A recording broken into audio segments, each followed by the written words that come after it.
Kule Mwanga. Kule Mwanga ukipiga kamera kule wanakuagiza. Ali Guantanamo Bay sare ya kwanza leo. Yeah. Baada ya ushindi wa kwanza, sare imekuja ya kwanza leo. Yeah. Labda nini kimefamisha Guantanamo Bay kuendelea na rekodi yake ya ushindi? Kwanza tusheni mai kidogo chini ni kuweze kupumua. Jambo la kwanza tunamshukuru Mwenyezi Mungu. Mechi imemalizika salama.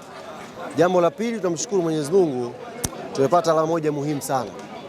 Alama moja muhimu sana tumepata katika uwanja nyumbani siku ya leo. Ukiangalia kundi lilivyo na aina ya mechi ilivyokuwa, uzito ambao yuko nao Ali, ukipata pointi moja maana yake umepata pointi ya muhimu, pointi ya thamani. Kauli yangu ya mwisho ambayo niliwaambia atakayebahatika kumfunga Ali kwenye hili kundi letu, aidha kwake au kwao, huyo mtu ana chance ya kwenda quarter final kwa 70%. Leo mmeshuhudia ilivyokuwa ngumu kupata pointi 3 mbele ya Ali. Tumechukua pointi moja, hesabu ziko wazi, imebakia kwetu katika michezo miwili iliyokuwa mbele kwenda kupambana kupata matokeo ya kutupeleka hatua robo finali. Kila mwana Yanga aliyekuja leo hapa ameridhika, na tunaamini tunazo dakika 180. Dakika 90 za kwanza zitapigwa Rabat kule Morocco. Tunakwenda kucheza na FAR wakiwa hawana mashabiki, ni game ya maamuzi, tunakwenda kuicheza pale inshallah tarehe 7. Baada ya hapo tuna mechi ya mwisho nyumbani dhidi ya JS Kabylie. Kwa hiyo niwaambie mashabiki na chama na wapenzi wa klabu yetu Young Africans, leo tumepata pointi muhimu, ni jukumu la players sasa kujiinua na kwenda kupambana kwa jasho lote kwenye mechi mbili za mwisho tuweze kufuzu kwenye robo finali. Matokeo haya leo kuna namna yote yanaonyesha katika safari zenu za kupiga kwenda robo finali. Unapocheza nyumbani, wazo la kwanza ni kupata pointi 3. Unapocheza nyumbani dhidi ya Al Ahly, ukipata pointi moja unasema alhamdulillah. Ndio kuna kucheza nyumbani, unacheza na mtu yoyote tu kawaida. Lakini unapocheza nyumbani afu unacheza na Al Ahly, una aim pointi 3, lakini ukipata moja unatakiwa ushukuru.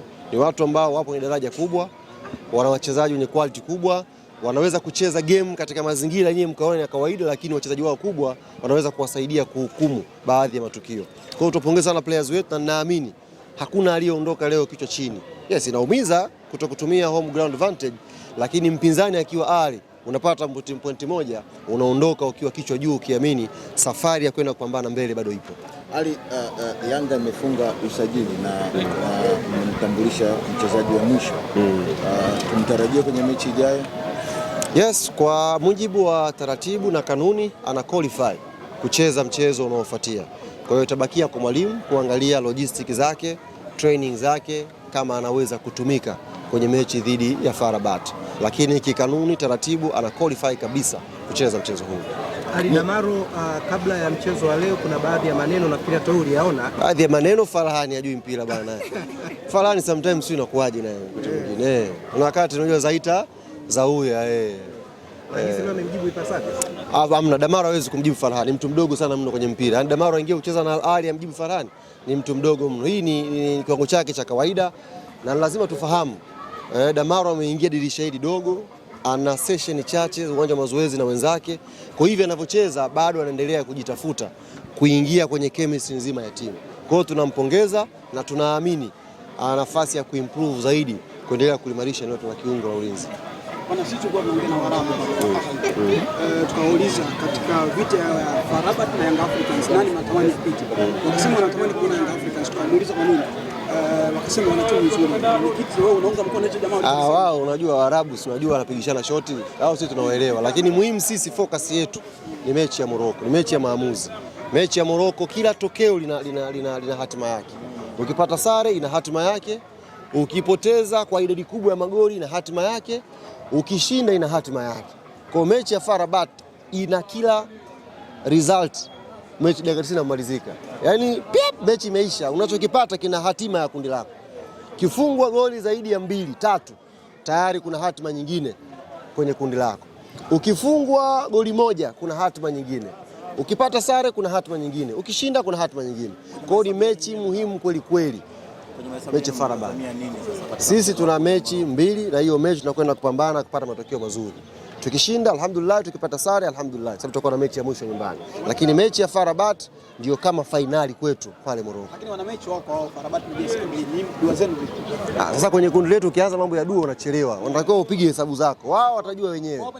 Yaani wao leo hata wakifungana vipi bado mechi yetu itakuwa muhimu ya FAR Rabat. Kocha alimtoa Okelo akaingia Isra akimaanisha kutaka hata hiyo alama moja. Na uhakika gani kwamba wapinzani wenu hawawezi kupata alama mbele ya Ahli? No, ali switch sio kuja kudefend. Alicheza na back 3 akamleta Pacome kucheza na Dube katikati. Kwa ni 3-5-2 ambao ni offensive pia system kwa wakati mwingine. Kwa hiyo imeshindikana kwenye hesabu hizo, tumepata alama moja.